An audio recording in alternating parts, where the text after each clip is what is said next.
It's your boy Romeo.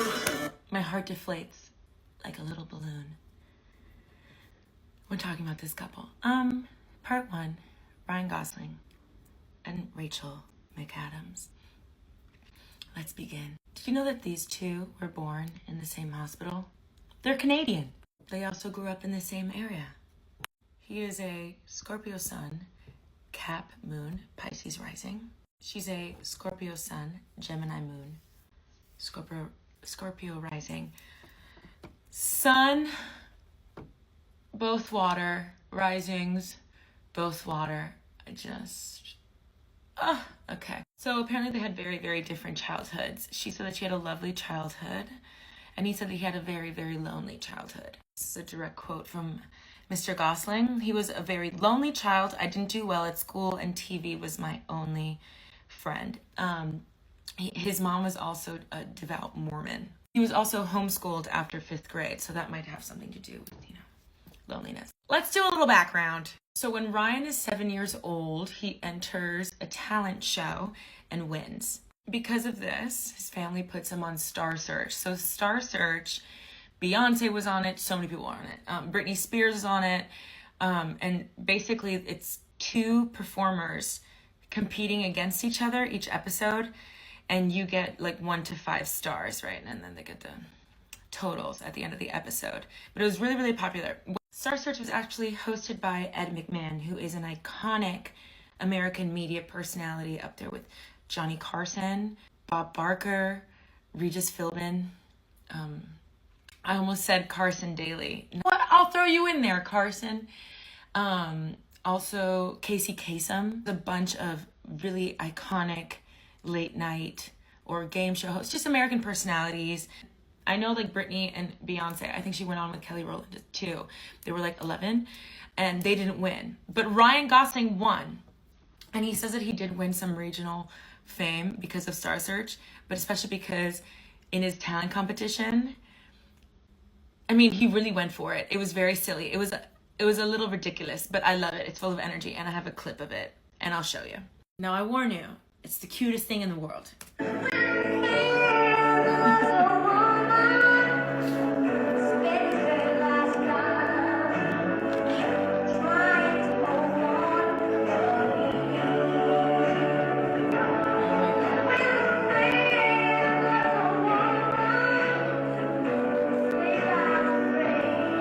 He's singing like he knows.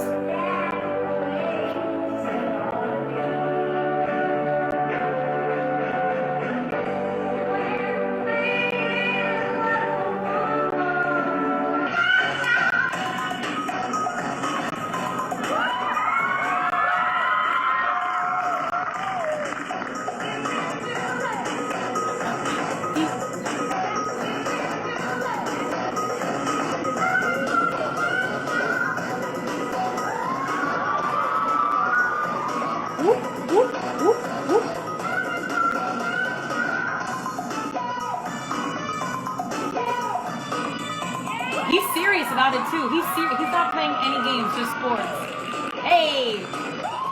If that was my kid, if my kid had that much personality, yeah, we're going to fucking Star Search, babe. Okay, so then Ryan Gosling finds out that there are auditions for this all new Mickey Mouse Club, okay?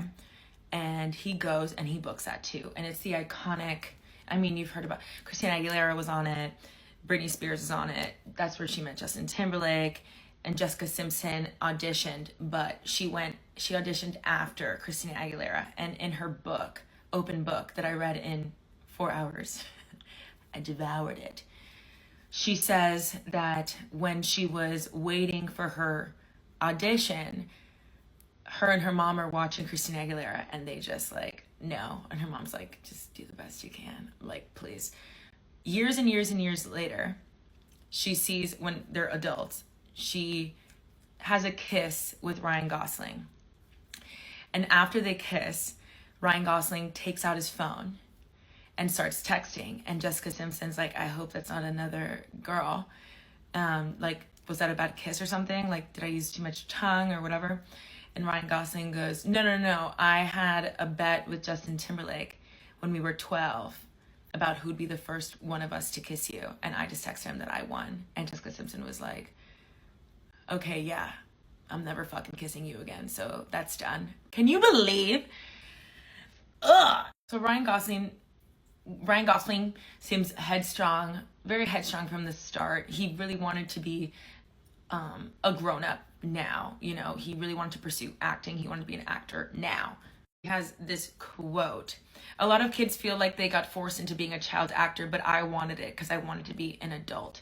He also says that he completely misbehaved on the set of Mickey Mouse Clubhouse because he knew they'd sunk too much money into promoting the presence of a Canadian into the cast.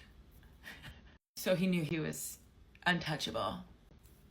He had marketing money behind him. I would love that kind of job security. I would love. So he moves to Los Angeles when he's 16, and he gets dropped by his agent pretty quickly because he can't book any work because of the stigma of being Mickey Mouse Clubhouse kid. But at 19, books Remember the Titans. I remember being like 11 years old, I think, and my mom and I would have movie nights where we'd go to Sunset Place Mall. Yeah, we'd go to Sunset Place Mall. And we would watch a movie, and we watched Remember the Titans. And in that movie, he really does remind me of like a young Leonardo DiCaprio. Now, of course, looking back, you know that a Southern 60s high school football team would not resolve the racism between them with a jog through Gettysburg. But at the time, he also books the lead for this movie called The Believer, which bombed in the box office. It seems like a little bit of like American History X and School Ties with Brendan Fraser. I don't know if anybody remembers that movie, but I love that movie. And he received a lot of critical acclaim for this movie, but it bombed. There's no way. I've never heard of this movie. I have to watch it later. But he was then cast for The Notebook when he was 22. Now let's talk Rachel. So Rachel had a very, very stable... I'll show you a picture of Rachel. What a cutie patootie. Very stable upbringing. Her mother was a nurse. Her dad was a truck driver. She was a really good ice skater, bound to go pro. She was like some child prodigy. And then at the age of 9, she got the opportunity to go train in Toronto. And I'll tell you about it in the next part. Toronto. Part 2, Ryan Gosling and Rachel McAdams. Am I recording? Yes. Okay. So she, at 9 years old, she has the opportunity to go train in Toronto. And as soon as she learns about what that entails, she says that she hung up her skates and she was done. She says it's like a past life, like it was already behind her. But at the age of 7, she said that she wrote her parents a letter entailing her specific plan to become an actress. Here's a quote from The Times. When she was just 7 years old, she wrote her parents a letter telling them her plan to become an actress. Quote, then I hid under my bed. I felt so shy. So relatable. It's like, oh my God, what? I want to be an actress. Don't look at me. Like, fuck. However, her parents helped her pursue her dreams, sending her to acting lessons and camps throughout her childhood. By the time she was 12, she'd truly become obsessed after acting in a production of A Midsummer's Night Dream as a fairy. Quote, I was like, okay, this is amazing, McAdams recalled. So she didn't really plan on becoming like a movie star. Alas, we're happy to have you. But she thought that she would do like Canadian theater, you know? Again, she's 7. And she just did a play, so I understand why she thought she would just do Canadian theater. When I was 7, I thought the biggest number in the world was 100. So she was planning on getting a cultural studies degree, but she was persuaded into going into theater. That's how good she was. I've never heard of that. It's actually the opposite that I hear of, where people are like, please don't do theater. Like, we want you to eat. We want you to afford rent. You know what I mean? Like that parent fear of like the starving artist, you know. In 2001, she had a very minor role. I think it was her first TV role on the Disney Channel's The Famous Jet Jackson. And then at 23, she moves to LA. She was quickly cast in The Hot Chick in 2001. And then she's cast in Mean Girls in 2002. So Ryan Gosling was on his like tormented shit. He was like doing all these indie films. Well, McAdams, I'm just gonna call her Rachel. That's my girl. While Rachel had just come off as the iconic Regina George in Mean Girls, right? So they weren't equal career-wise, you know? So Rachel was 25 and Ryan was 23 when they were cast in The Notebook. It didn't seem like they were going to be cast at first because the director wanted huge names, which is so funny to say because today they are huge names. But yeah, at the time, George Clooney was at one point set to play Noah, which is funny to think about. And then Paul Newman was going to be the older Noah, which would have been cool too. But I don't know. I like it the way it is. But according to George Clooney, he watched a ton of Paul Newman movies and decided Paul was way too handsome to play the older version of himself. They also looked at Tom Hanks to play Noah, and they wanted Bradley Cooper to play James Marsden's character, which no. Nick Cassavetes casts, the director of The Notebook, casts Ryan Gosling, and Nick Cassavetes has done My Sister's Keeper, Alpha Dog, such a heartbreaking movie, John Q. So he cast Ryan Gosling and he refuses to cast anyone that's not like a perfect match for Ryan. So he has Ryan Gosling screen test with 10 actresses. He screen tested with Reese Witherspoon, Britney Spears, Jessica Biel, I believe even Jennifer Lawrence, even though she was 13, way too young. Ashley Judd, fucking love Ashley Judd. Ashley Judd in Someone Like You, that movie, got me through so many heartbreaks in my life. The old cow, new cow theory is so Y2K. Anyway, so he screen tested with all these actresses. Here is a quote from the director. We went around with a video camera and looked for people that were working and interrupted them from their movies. And some of them were really, really, really, really great. But when Miss McAdams came in and read, it was apparent that she was the one. Actually, Jessica Biel was in the middle of filming Texas Chainsaw Massacre, and she did a screen test with Ryan Gosling covered in fake blood. Britney Spears was so amazing at her audition that for a long time, it was between Rachel and Britney, and the crew fought about it.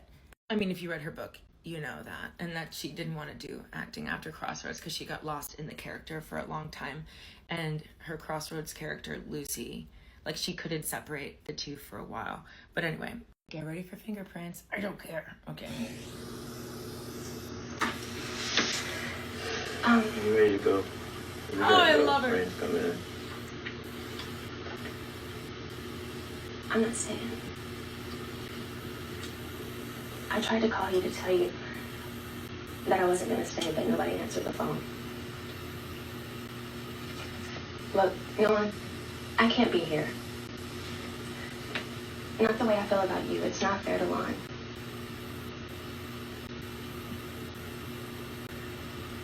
Look, Noah, you can't marry two people. And I'm marrying Lon. So I should go, okay?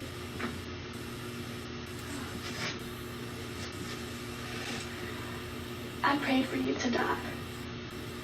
And the Lord really will not die. I would have felt completely horrible if you would have died, but I kind of didn't want you to be alive anymore because I couldn't bear the thought of you being with somebody else or of us never seeing each other again, so I gotta go, okay? But they said that Britney Spears was too famous and her fame would have been a deterrent. And then, I don't know if I'm repeating myself, but if you read Britney's book, you know that she just didn't want to act anymore. She got a little too lost in the character of Lucy from Crossroads, and she didn't know where Lucy ended and she began, and she just didn't want to do that again. It took her way too long to snap out of that character. But it would have been interesting to see because she really is a Southern girl, you know what I mean? Would you like to see the audition tape with Rachel and Ryan? I don't care if you've seen it. I want to see it with you. And went in there and met Ryan and met Nick. Every girl wanted to talk about the scene and the character and all those things, and we talked about it just endlessly.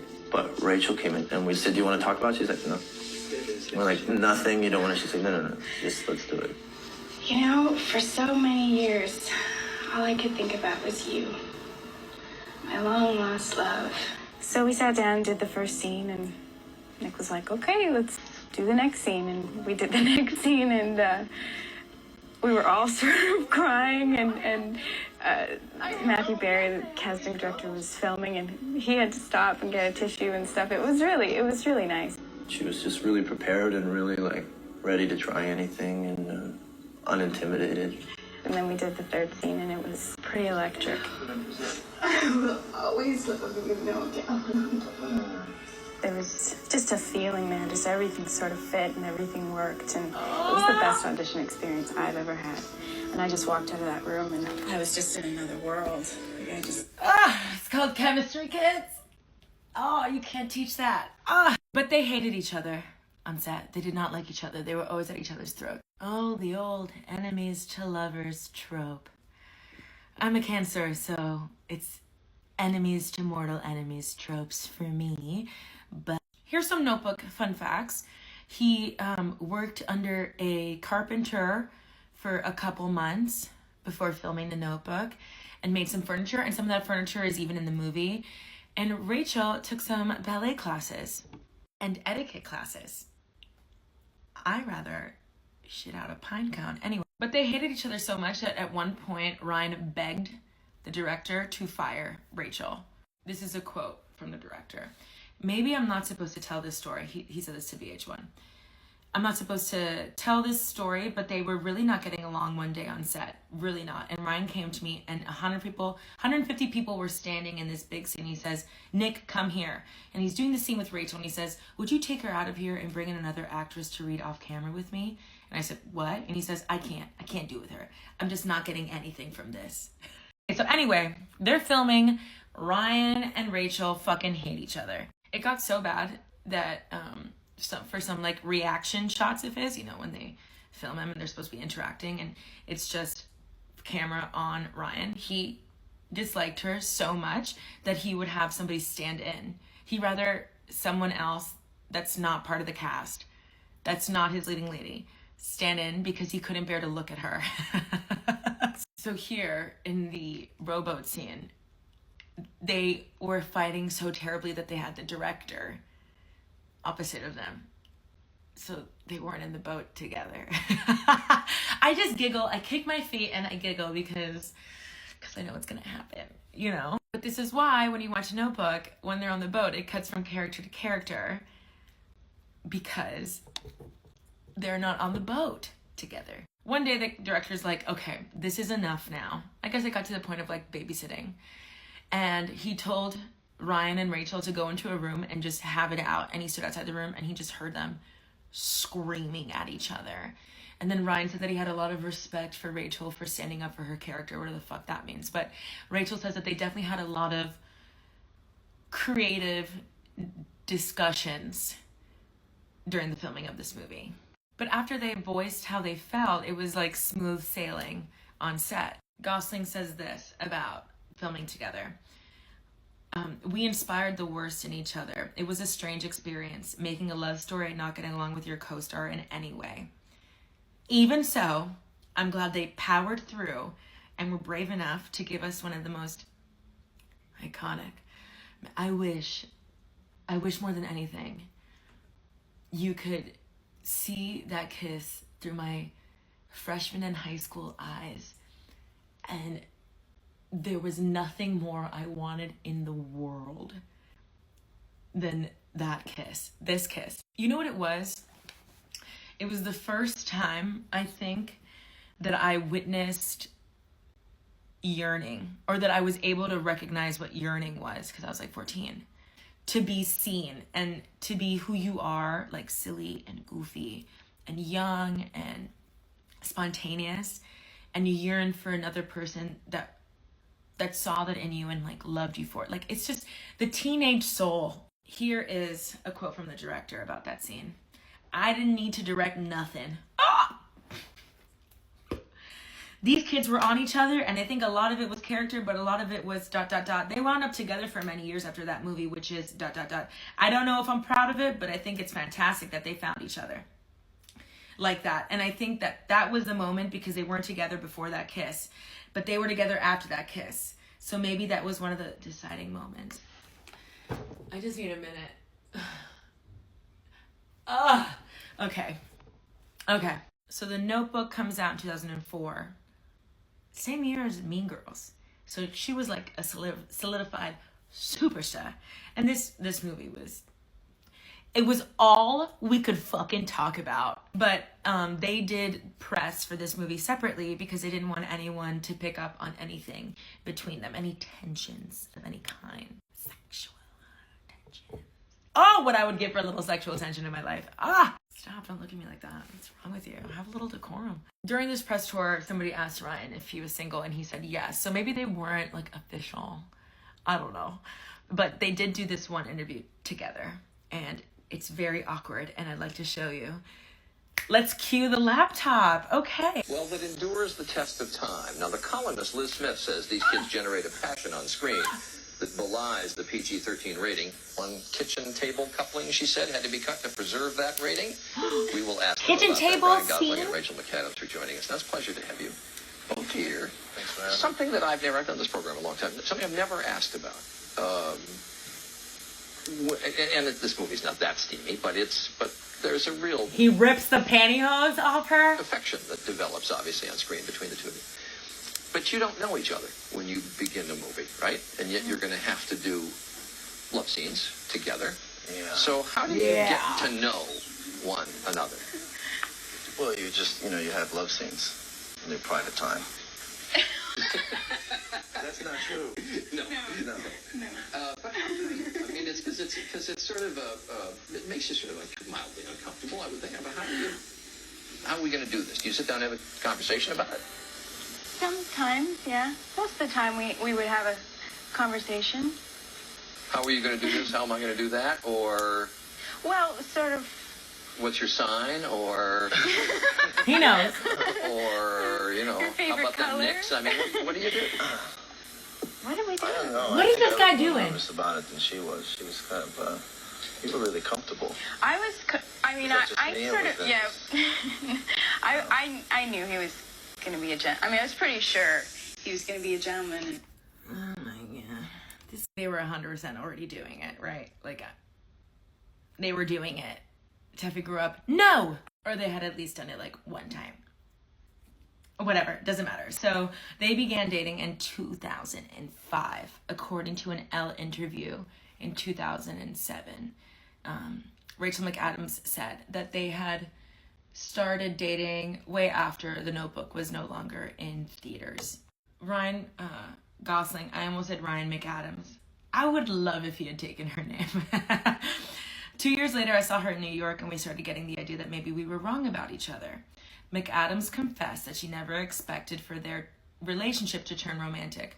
Our later relationship certainly wasn't something that either of us had expected would come out of that filmmaking experience. Which goes to show you that you can engineer chemistry on screen just by telling the audience that these people love each other. And unless your actors are doing a really terrible job, I think people will want to see that. As an actor, you don't have to feel it. You don't have to feel anything. Just imagine it. Don't say that to me. There's a lot of fantasies I have about many, many people who did movies together. Don't say that. So there isn't a specific time where Rachel and Ryan were confirmed. Like, we don't have their anniversary date. But there is one iconic moment that made every teenage girl fall to her fucking knees in 2005, where they basically confirmed their relationship. And it hurts to even, I have to show you, but it's this moment. You know it, I know it, I'm gonna show you. The song. My fucking laptop died. Hold on. Last I saw you, my computer had died, and I told myself I was gonna wake up bright and early to do the next part of this series, but I wasted the whole day being a human being, and it's now 7 p.m. So let's continue with the series. I believe I was talking about the horniest moment of my youth. Okay, here we go. All right. Is it going? Yes, okay.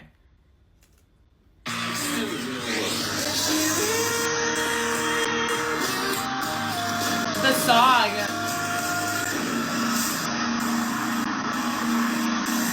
The best kiss goes to someone that's cleaning up tonight. That would be Rachel McAdams and Ryan Gosling for the maker.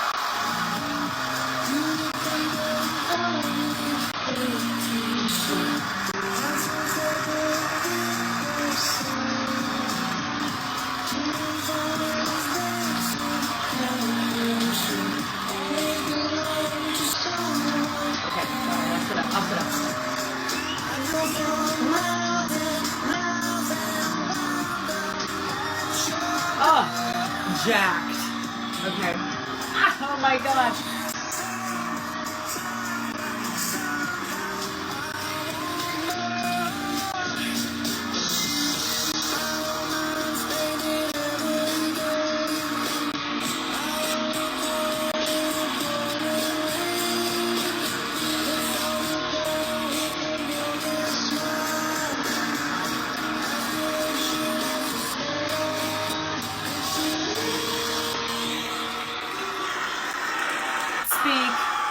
Speak, please.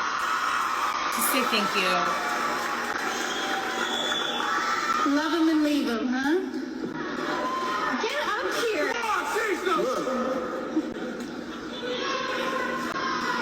It was my pleasure.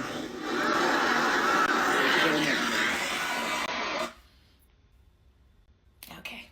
All right. So at this point, Rachel McAdams is like an it girl. Okay. I mean, she does Wedding Crashers and then she decides to take a step back from Hollywood. She kind of felt this pressure from Hollywood, having all these eyes on her, thinking, what is she going to do next? Like, how is she going to, you know? And she decided to pack up all her things and move back to Toronto. And she stayed there for about like 2 years. She has this quote that I love of hers. I had to kind of reassess and go, what did I want this success to be? And how did I expect it to look? And I think about this all the time, because it's kind of like, how do I explain? A lot of the times we think about what it would be like to be successful. Even as children, we're like, oh, when I have this, when I can own that, when I live here, when I go there, when I win this, whatever. And then, like, the only thing that I can say, I'm not comparing myself to Rachel McAdams, I'm not delusional. Recently asked my mom, like, oh, are you proud of me? And she said, yes. And I said, what the fuck am I supposed to do now? You know, and it's so important to step back and think about what success looks like and feels like to you, for you. Because if you continue to make it about other people, dedicating your success to other people, the people you may meet or the people you know now, you're kind of living for other people and you kind of forget what you want, you know?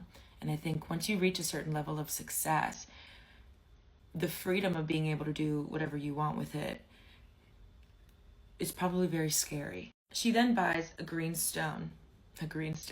She buys a brownstone in Toronto with her brother and starts creating a community of people who are passionate about green living and protecting the environment.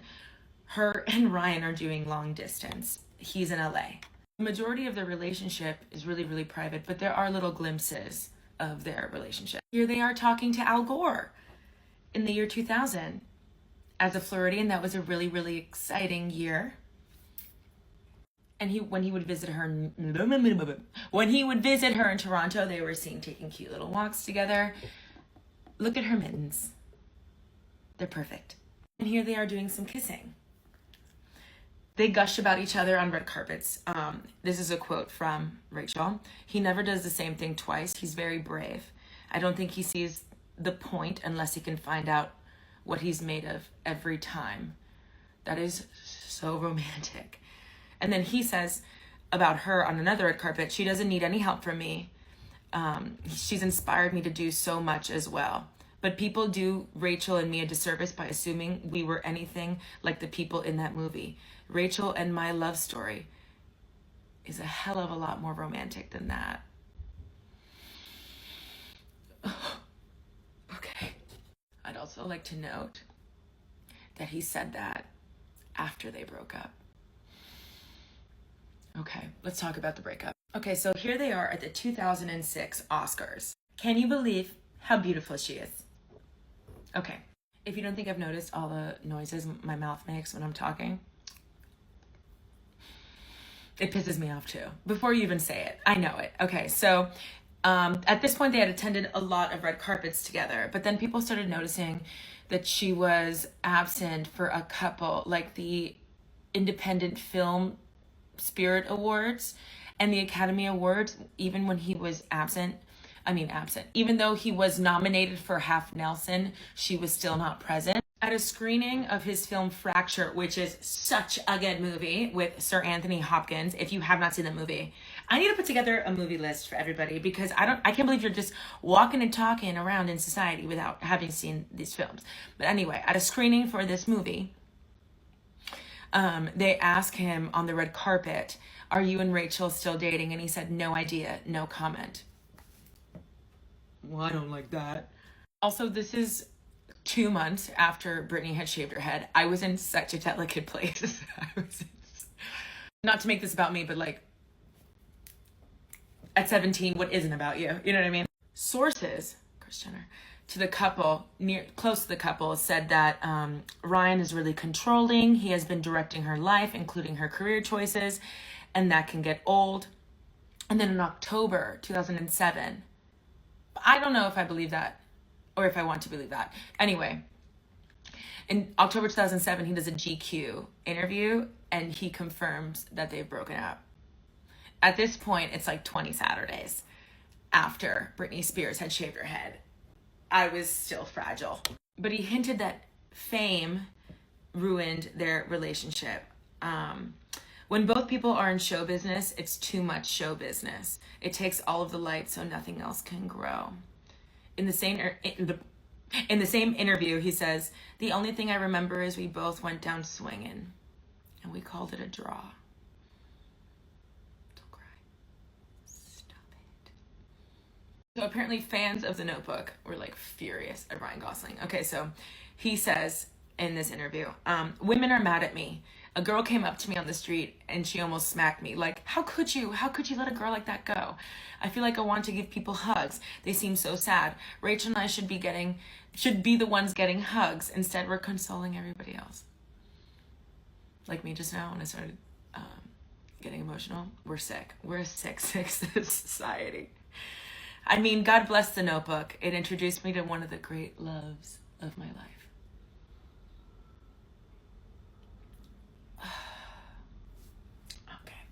A couple months later, in December of 2007, a source close to the couple, that was the couple of the past, said that Ryan Gosling is still really close to McAdams' family and he still speaks to Rachel, but they are both openly single. He still loves Rachel and Rachel still loves him, but the timing is off and they can't make each other happy right now. This planted the seed of them getting back together a few months later. Okay, so listen, Ryan Gosling is 28 years old and he wants to be a DJ. And that's fine.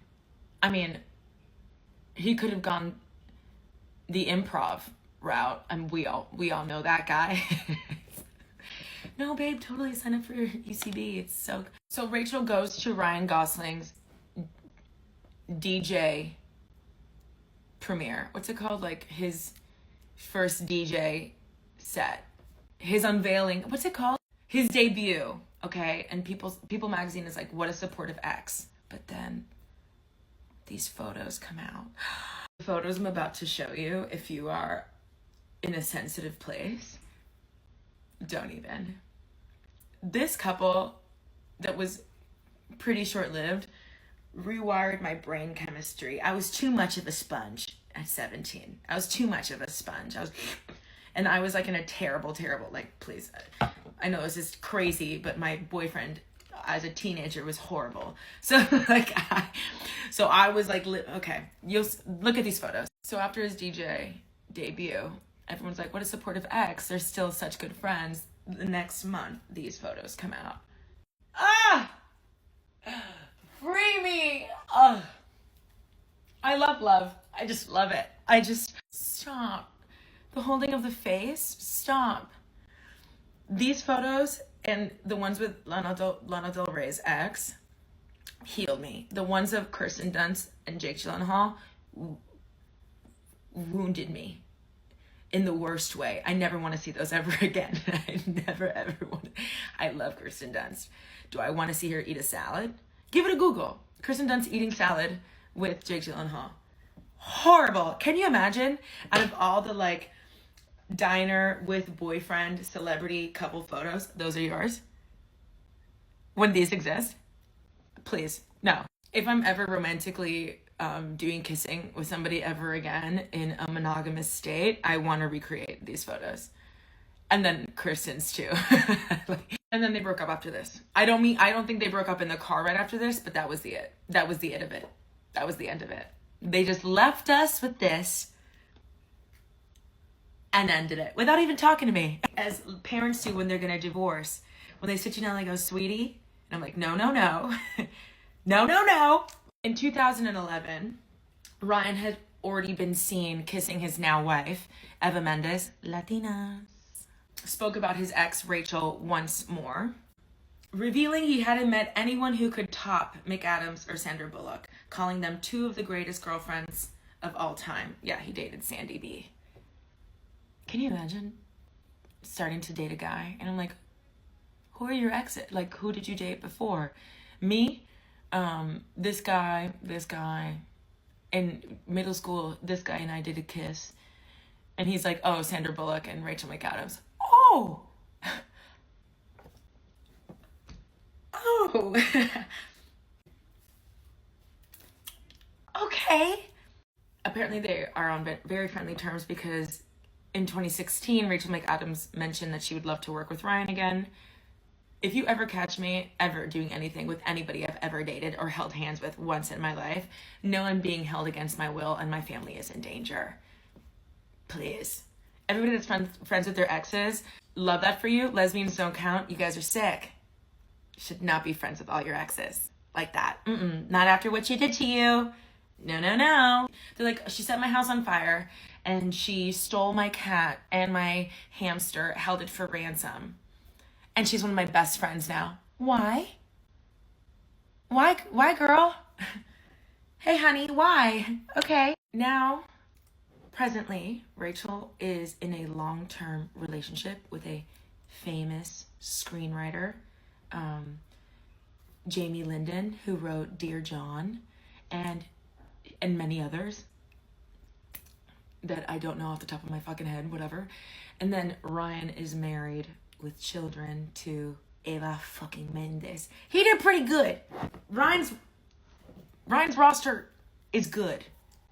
That's a dream roster. He did real good. And you know what? I love Eva's clothing line. I love those little dresses and I love those skirts. So I'll always miss you.